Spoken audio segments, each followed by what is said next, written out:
welcome back to Wouldn't You Like to Know? Episode 5. Episode 5. It's been quick. I know. Episode 5. I like the number 5. I'm feeling good about this episode. That's your number, apparently. It is. Well, God forbid it's my number. My sister would hate it. She would hate it. Yeah, episode 5. It's been a quick 4 episodes. We've learned a lot from our 4. We've changed the scene a little bit, where the only thing left we need to upgrade is the microphones, maybe a camera here or there. But other than that, I'm liking our flow so far. Me too. Yeah, our microphone setup is still our iPhones if you're watching on YouTube. But the audio's fine. It's not terrible. So. Yeah. It could be a lot better, but it's okay for now. Yeah, so apologize if you hear dogs barking or birds I haven't heard chirping. them in a while. I know, thank God. We've been picking a good day to film. It's also not windy right now, so This is kind of an ideal situation. Mm-hmm. So setup was also pretty quick and easy this time as well. Yep. But how was your week this week? Week was good. We saw the Eras tour. Am I allowed to talk about that? Yeah, you can talk about it. We went to the Eras tour yesterday. That was actually a cool experience because I like watching. It was basically like going to the concert, but in movie form, which is almost better because I felt like I got to watch it from kind of Taylor's perspective. I thought that was super cool. Yeah. And the quality obviously was insane. Of course. The best thing that probably happened during that time for me was that there was nobody singing and no like weird culty circles at the movie theater. We can talk about it more when we get to that section of our... Yeah, I'd say that was my highlight. That was pretty cool. I liked that. I didn't really have a low during this week, but that's good. It was a good week. I had fun. You had one bad day. I had one bad day, but it's okay. Okay. It's okay. We don't have to talk about it. Okay. Since I asked, I would also say that yesterday seeing the Eras Tour movie was the high of my day, and also just having like a relatively easy work week. That's good. I love when my days feel not so hectic, and I feel like I've time managed pretty good this week. Okay. And I'd say maybe my low was just going to school. Like I feel like I've been having senioritis kind of bad the past few weeks, and I've tried to manage my time as much as I can, like I just said, to where I don't really feel that stress. But looking ahead, what assignments I have due in the next few weeks is what's kind of making me a little bit stressed. I feel like that's okay. They're going to be a little bit more... It's okay. There's going to be a little bit more time that I'm going to need to allot for. Sure. So, yeah. But I think that today's episode is going to be a little bit brief. A little bit more brief than last week. I think we kept it at a pretty healthy number, being like 45 minutes. And I think that was perfect. But just to kind of go into what the episode is going to look like today, we're going to be talking about shit we see online. So that includes Sophie Turner and Jonas's custody battle being temporarily settled. Just a little brief update on that. Gigi Hadid and Bradley Cooper have been spotted hanging out a few times. And also the Taylor Swift Eras Tour premiere and our review. And we're going to end the episode recapping Bachelor in Paradise. But Is there anything else you want to mention before we go into it? Let's go into what we see online. Perfect. Sophie Turner and Joe Jonas agreeing to a temporary custody settlement. And basically what they agreed on was having 2 weeks on and off with their daughters, where they would be allowed to pick New York or the UK to stay at. And this agreement is going to be valid until early January of 2024. So 2 weeks on, 2 weeks off. It's a lot of traveling for the kids. It's a lot of traveling. I think that Sophie is going to want them to be in the UK during her 2 weeks at a time. Yes, of course. So it's just a lot. And I hope that that's not really going to be the situation for like past the valid time of January 2024. And they also have to come up with an updated agreement by December 23rd. I think somebody's going to have to flop. It's either he's gonna have to go to out of the Yeah. country. Or she's gonna have to come to the States. It's gonna have to be one of those two. I think so too. Well, It's gonna be terrible for the kids. They're gonna still have to, really young. Well, yeah, but you don't so- want to be changing school districts. I know, but changing countries. the oldest daughter's 3. That's crazy. So she should be starting school in like 1 to 2 years. I guess it's fine now then. Yeah, I They don't just really have know what the school system is like in the UK, so I'm not really sure if they have preschool or if they just go right into kindergarten or whatever their Well, school thing is called. okay. I just hope that they figure out something that's going to work out for both of them, that keeps both of them happy, and yeah. Let's go right into Gigi Hadid and Bradley Cooper. So, Gigi Hadid is in her older man era, and I love that for her. How old is Bradley Cooper? He's 48. Sure. She's 28. Sure. Wow. That's a big difference. Last year, I think it was last year, like last November, she was seen maybe hanging out with Leonardo DiCaprio, and he's also 48. That's just gross. So, I don't like it. Weird. I mean, 30 years? Is that 30 years? No. You just said, it's 20 years. Yeah. Still Better than 30 years. Whoa. Yeah, I don't really think that these two have much in common. I think that they both have young daughters, though. I think that Gigi Hadid and Zayn Malik have a 3-year-old daughter, and Bradley Cooper and Irina Shayk, I don't know how to say her last name, has a 6-year-old daughter. So they're both parents. They could hang out. Yeah, I think that they also just went to have like a little getaway weekend together. Sure. I'm not really sure where, but I mean, good for them, I guess. What can you really say? They're just... I guess she's almost 30. Yeah. That's fine. Yeah. I mean, Bradley Cooper's a good-looking man. Yeah. I mean, if it's going to be any older guy, at least it's him. I think he's better looking than Leonardo DiCaprio. Zac Efron. That's true. I'm sorry, well. that came out of nowhere. Yeah, way to attack Zac Efron. I'm just not. Damn. I used to be a big Zac Efron fan. And now, ever since the Joss situation, I'm just not. I don't know what happened. Yeah, I'm unfortunately with you there. He aged like 10, 20 years After with that surgery. I agree.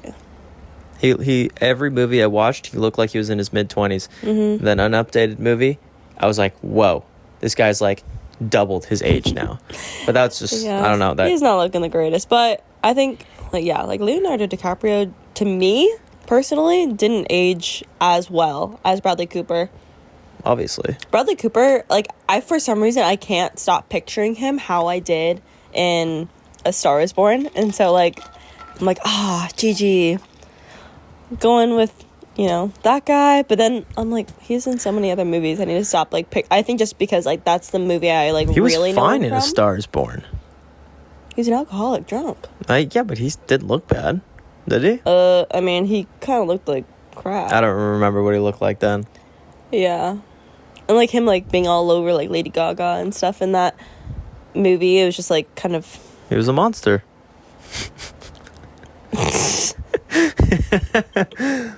Anyway. Continue. Good stuff. But yeah, they've been hanging out. It's been confirmed. So, I mean, closing out for that topic, good for them. Good for them. Good for them. Good for them. Our next topic is Taylor Swift, the Eras Tour movie premiere, and our review. So, the movie premiered on Wednesday night in LA, and only some celebrities I recognize went. The main one that everyone's crazy over is Beyonce, Really? Beyonce. I didn't know she went. Did you not look at the Instagram post No. that I posted on our Instagram? By the way, you should follow that at WYLTK.podcast on Instagram. But yeah, way to stay updated on our Instagram. Hey, Jesse. I try. Another celebrity, Adam Sandler, and his 2 daughters and wife were there. I could see that. Simu Liu. Is that how you say it? His last name, Simu Liu? Who? Simu Liu? Oh, that guy? Mm-hmm. Who's in the Barbie movie? Yeah. And he has his own Marvel Yes, movie. He's his own Marvel character. Yes, I know. Yeah. I don't know how to say his name, but I know who you're talking about. Yeah. That doesn't surprise me either. Yeah, it doesn't really surprise me either. I love that for him. Otherwise, I don't really know any of the other celebrities that were mentioned to be there, but Adam Sandler and his daughters, that's cool. I'm sure they're huge Taylor Swift fans. Yeah, definitely. I saw videos of Adam Sandler, like, jamming out in the background while the movie was playing. And Taylor Swift was so cute during her premiere, too, because while she was watching it, she was acting like she wasn't Taylor Swift. And she was, like, acting like the biggest Swiftie ever. Like, all doing the moves and... She went to her own premiere? Huh? Yeah. Damn. What? Celebrities go to their own premiere. That's the point. But, like, that's like going to her own concert. It's this is a different type of premiere. Right. It's not just like watching a movie you're in. Mm-hmm. Like I guess. Yeah, I mean, it essentially, it's still, at the end of the day, a movie. Okay. So, you attend your own movie premiere. I would attend my own movie premiere. Mm-hmm. But I wonder what Beyonce thought. She's probably pissed that she didn't think of the whole movie premiere thing either. I'm sure she's pissed that she didn't think of the Eras Tour. That's also true.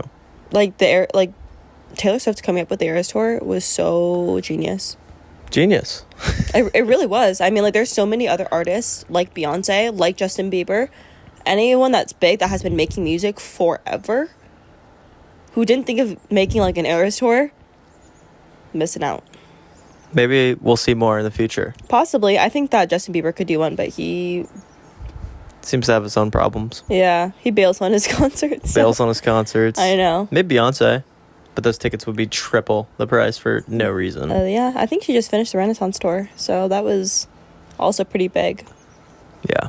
But otherwise, what were your thoughts about the movie? Well, I went in and I was, not excited because all of my TikTok feed was just filled up with every girl going to this movie or every person going to this movie, mm-hmm. and everybody was standing, everybody was singing, everybody was dancing in front of the big screen in a movie theater. Like that, I was not excited for it because that's what I honestly thought was going to happen. Mm-hmm. And I was a little bit nervous because I was like, I'm not gonna enjoy it. I want to hear Taylor sing. Yeah. I don't want to hear a bunch of 15-year-old girls sing. I didn't pay for that. I paid for it. Oh my God. Yeah. Like that's true. I was just not excited for it. But then we showed up, we went, and quite the opposite to my surprise, nothing like that happened. There was only a few girls who were like standing obnoxiously, but then they eventually sat down. Mm-hmm. And it was super cool to watch because you kind of got to watch the movie from her perspective because the camera angles were like either like her height or her level on the stage, and you mm-hmm. can see it pointing up to the crowd, and like It was super cool to see because it was like you're in her shoes. So I thought that was the coolest part. Mm-hmm. And also her music, I knew most of the songs, surprisingly. Mm-hmm. But what did you think? Like you said, like this is probably a hot take, but I personally didn't want to have a bunch of people in our theater. I didn't want people to be going in and out of the lanes, doing a conga line like I've been seeing on TikTok. I didn't want to dress up. I dressed in just like a regular outfit. Didn't make friendship bracelets. I just wanted to sit down and enjoy the concert. Like we already watched the concert before. We did a live stream of the Santa Clara concert once it happened, but I just wanted to see it in cinematic form, and it was really, really cool.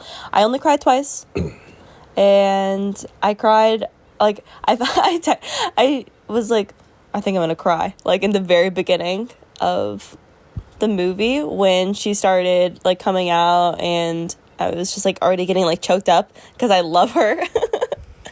And I've just been listening to her music for a really long time, and I didn't finally start crying until she played Enchanted, the first note of Enchanted. And then you fell asleep. I was I was bawling my eyes out, and then I continued crying my eyes out when I think it was during 22 when she gave her hat to Kobe's daughter, and I was like, oh my God. And then you fell asleep for 5 minutes. Okay, I fell asleep during All Too Well for 5 minutes because it's the 10-minute song. I love the 10-minute song, but I only really like listening to it when I'm watching the short film or I'm listening to it in my car. So particular. Just enjoy the song.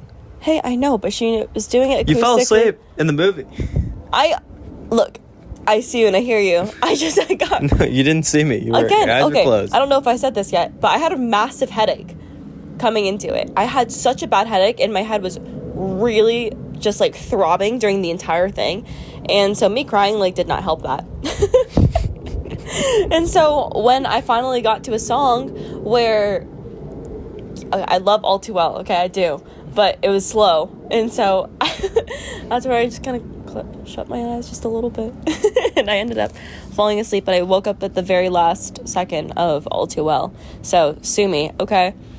Otherwise, I loved seeing, like you said, the perspective from her, because I was just looking at the audience and I felt like if I was up there performing, like I've been on stage for like dance growing up and stuff, and like looking out and not being able to really see anybody, but with so much light and stuff, because there were like the light up wristbands that they were wearing in the audience, and not really being able to see like faces too well for 3 hours. I don't know how I would feel about that. She can really only see the first, like she could probably just see the floor, but otherwise, like obviously you can't see everybody else in the stadium. So I'm not really sure how I could do that, especially because for 3 hours I feel like I'd be strained with my voice. I would be blinded. I don't know. I would just feel like I would have such a massive headache. What were your favorite outfits that you saw? I have to know. This is a burning question. As a man. As a man. I guess the chair one. No, I'm gonna go back and forth. The chair one. That was good. Oh, you mean like her second Midnight's outfit? The one where they were straddling chairs. So her second Midnight's outfit. Sure. Yes. Me too. That's my favorite outfit. And then the one leg. The one leg Reputation one? Yes. Yes. I said, good for you. Me too. Me too. She looked so hot in both of those outfits. She did. I know that this may be a controversial take. I don't love the Lover leotard. I think that is just a little much. I don't know. She looked kind of like aerobics in that. I'll make sure to let her know. Don't tell her. I love her though. I also really liked the Fearless outfit. It was just so much fun. It was giving like 20s era. So I loved that one. Okay. I thought that was fun. I loved that her boots were also gold, and that it was just like all golden. It was beautiful. Beautiful. It was beautiful. I think that her enchanted gown could have been better. I don't know. I don't think I could really give my opinion on this. I wasn't really looking at that. I liked her outfit for the Evermore era as well. It was the like yellow dress with the cloak over. When Evermore came on, I was just like, okay, I don't know if this is a good time to use the restroom or if I should wait until Folklore. I don't think I knew any of those songs. You knew Willow, I'm sure. Not really. Oh, I know Willow. I'm trying to think of another song that she sang from Evermore. I didn't know any of them. I'm not sure. I don't know if the one is in Evermore or Folklore. I think it's in Folklore. But she did sing that one as well, and that one was really good. When August came on, I looked at Jesse because that's like one of our favorite songs. And we were just jamming. We were. We liked that one a lot. Trying to think what other... Oh, yeah. So my sister, she went to the show that was the day after they were filming for her birthday. And she tried to get a video of the transition of the Reputation era. And it just did not do it justice. When they showed us the transitions for each era, nothing could compare to the Reputation one. The Reputation one was so cool. Like the whole snake thing, I was like, how did they do that? That was cool. I like the snake thing on the screen. I don't know how they did it. It was so cool. And it looked like it was a 3D snake. I don't know if it was different because it was in person or like in the movies. Maybe they added something extra. But in person, I would have liked to see what it actually looked like. Yeah, because if they pulled it off in person, that would have been pretty cool. It was really, really cool. I liked that a lot.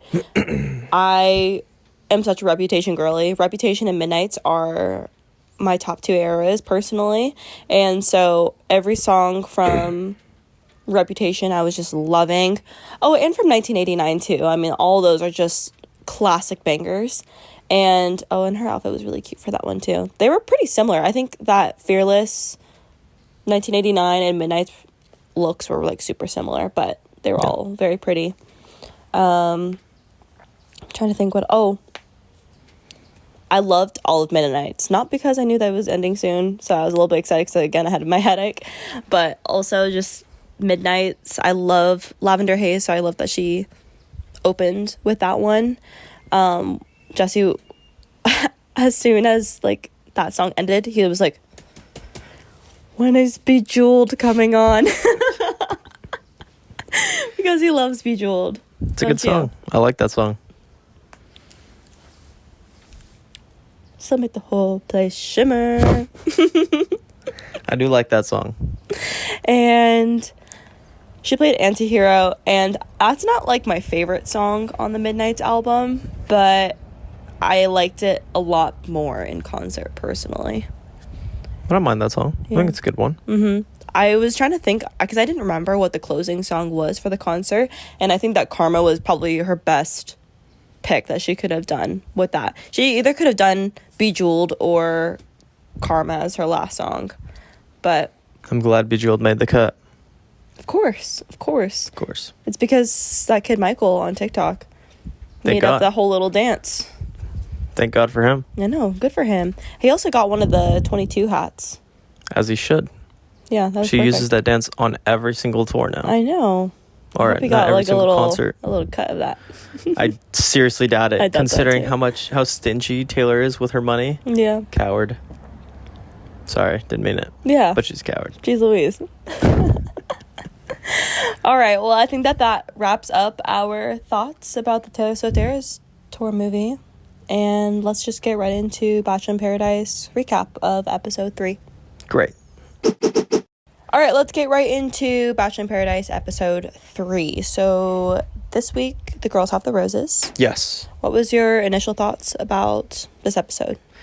This episode primarily was concerned because there hasn't been a lot of new girls coming in. Right. So the guys haven't really been able to, I don't know, meet anybody else besides like the initial person that they were with. Yeah. Like Blake and Jess. Blake hasn't really been able to explore. Poor Will's just getting screwed left and right. Who's the blonde guy again?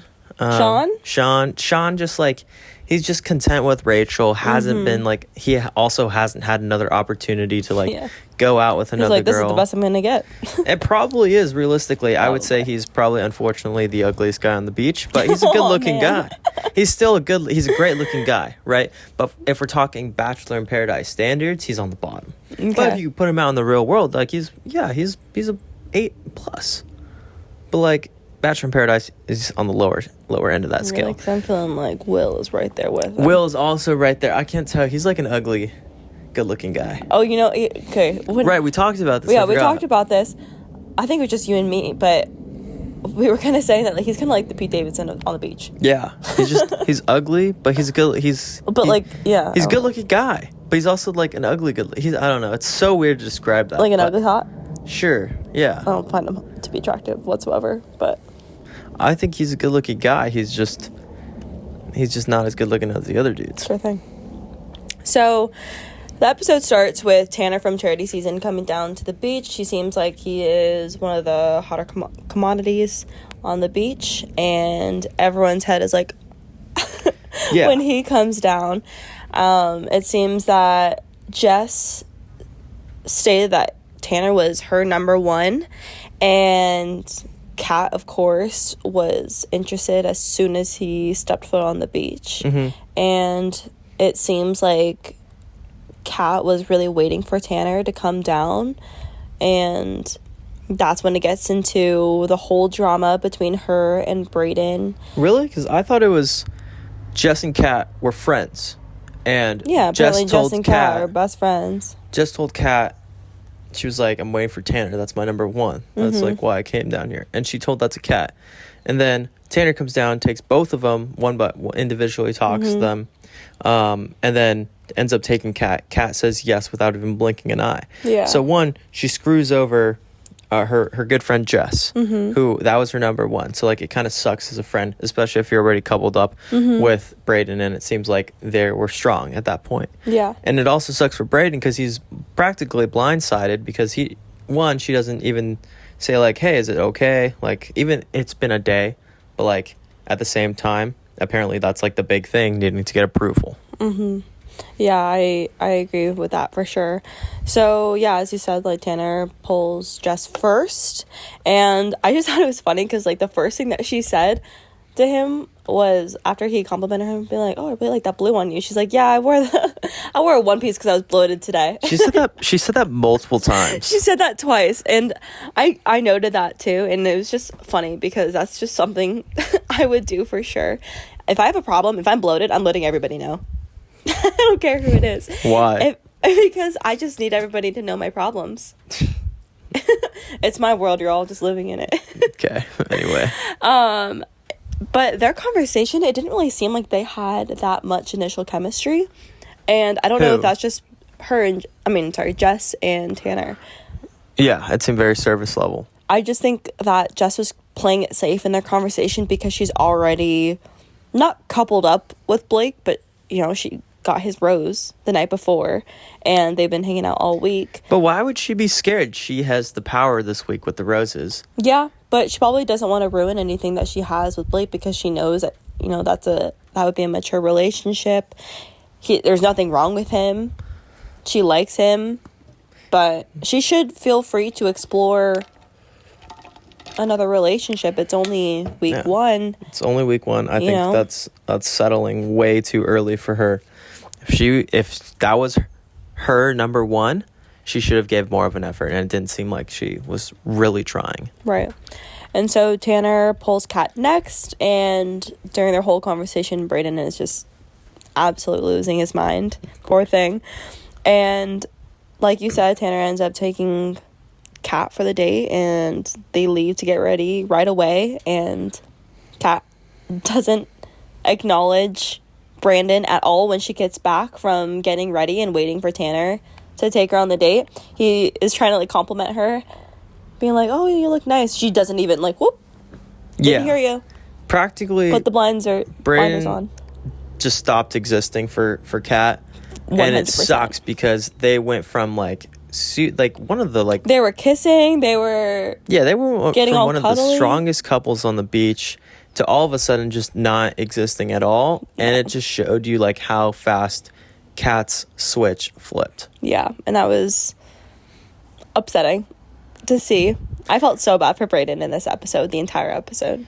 I mean, yeah, you gotta feel bad for Brayden, but you also gotta feel bad for Will. Which I guess we can talk about a little bit later, but... Yeah, we'll get into that for sure. So, Tanner and Kat's date, they go on a little horseback riding date. That wouldn't be my jam. I guess it was a big deal for her, too, because she's scared of horses. I would be, too. Have you been on a horse?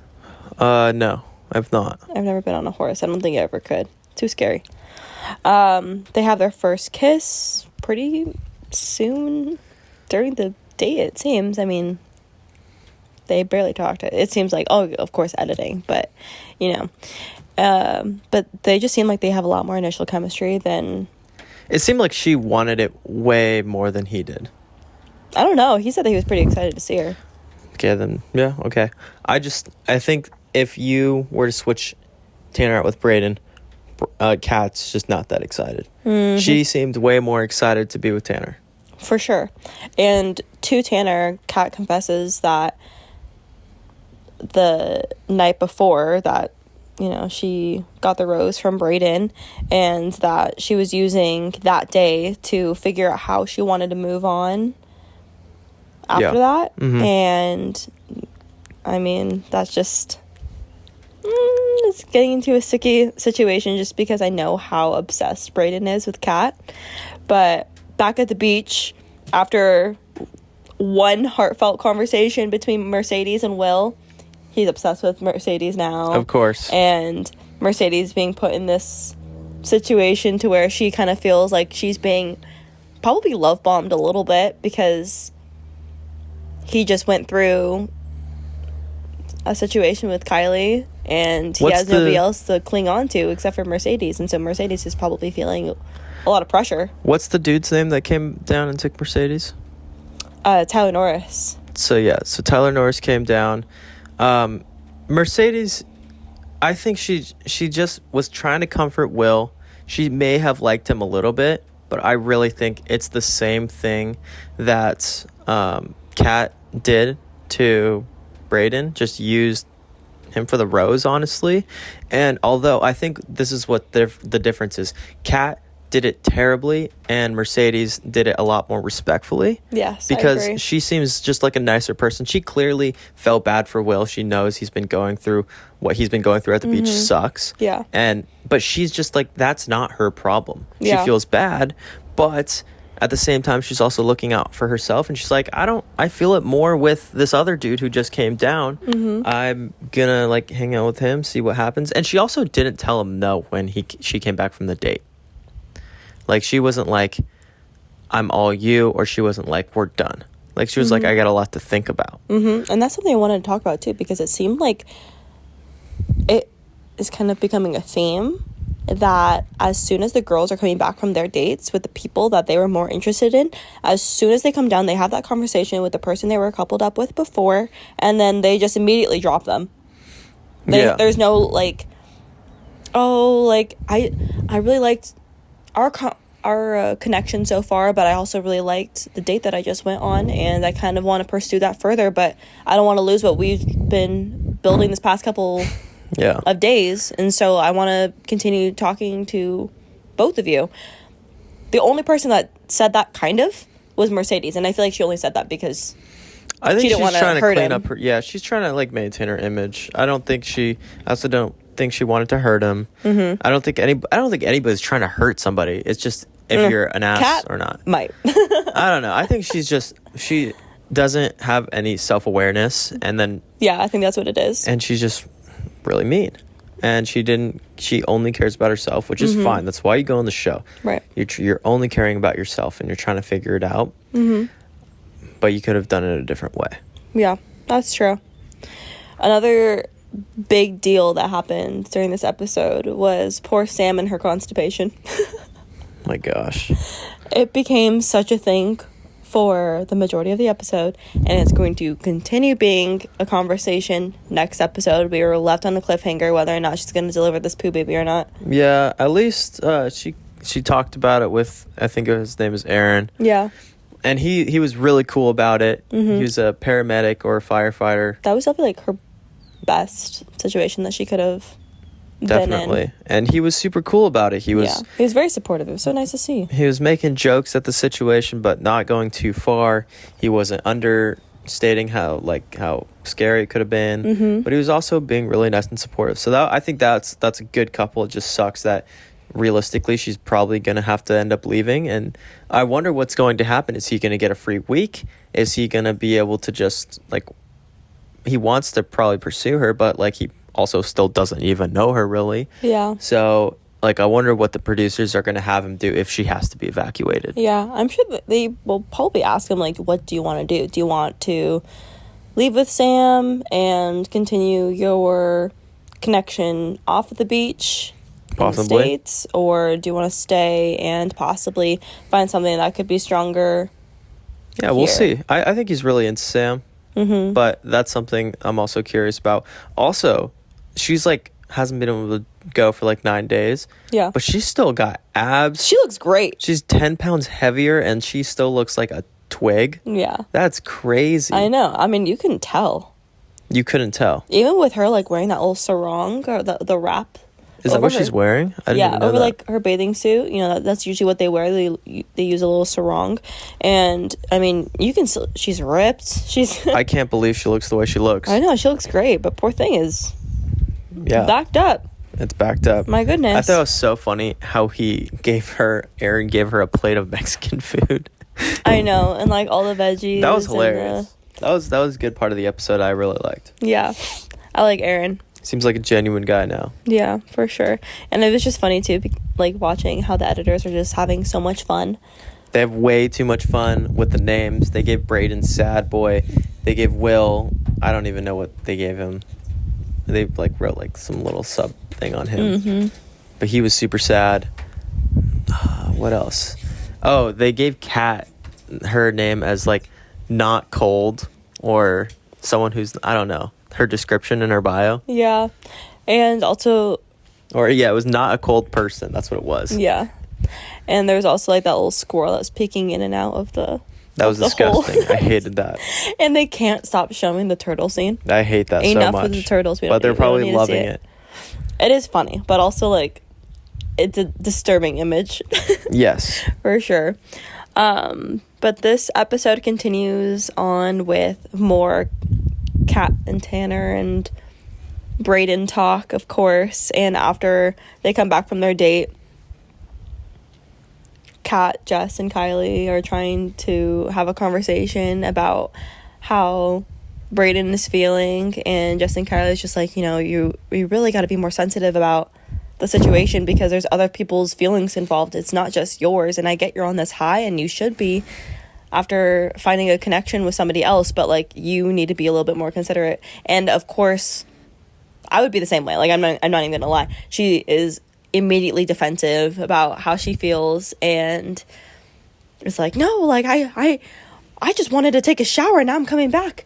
Like she kept on saying that. Don't you think it's hilarious though how I think Jess was fine delivering that message, but Kylie should not have been a part of that message. She's like, you need to be more considerate. Girl, you are the reason why Will is in a blender. He got screwed so many times. Yes, and she keeps talking to Kat as if she's not. Yeah, she can't. She's not in a position to give advice. Yeah, that was hilarious to me for sure. But they just try to give her the bigger picture, and Kat just can't help but be defensive. And then Kat has a conversation with Brayden afterwards, and Kat pulls Brayden for this conversation, sits him down, and is like, why am I hearing from other people that you feel this and you feel that without coming to me? And then he tries to tell her, like, I think it's okay that I'm having these feelings because I don't think that how you handled the situation was kind. And of course, he can't even get a full thought out without Kat interrupting every sentence that he tries to say, being defensive, and it was just a hard watch. And then for Kat to be like, you're being so argumentative right now. I was like, girl, what? Yeah. I just thought that was an unfortunate situation because, I mean, that was very gaslighty for her to say, calling him argumentative when all she was doing was arguing with him, when he wasn't even giving her, like, the response that she... I think he was just trying to lay it out how it was, and she got so defensive really quickly over nothing. Like, he was just saying, like, look, you might be able to change your feelings super quickly, but someone who came here looking for a specific kind of connection, I'm not able to transition like that as fast as you were. Yeah. And that's why I feel hurt. And then she was like just laying it out on him for no reason. I felt so bad. Yeah, poor guy. And like, I've never seen like his previous episodes before, like when he was on The Bachelor or something, or The Bachelorette, and apparently he was an asshole. But, like, as someone who's never watched him before, he seems like a really nice guy. So I felt bad for him. But I guess other people watching are like, maybe, like, he deserves it because of his previous acts, of how he was previously on the show. He seems like a decent guy this season. Seems like a nice guy. I don't have anything against the guy. So it was a tough situation. Yeah, there was just 0 points to that conversation that she created. But, hey, that's all right. So I guess on Mercedes and Tyler's date, they had a little dinner set up. It looked nice.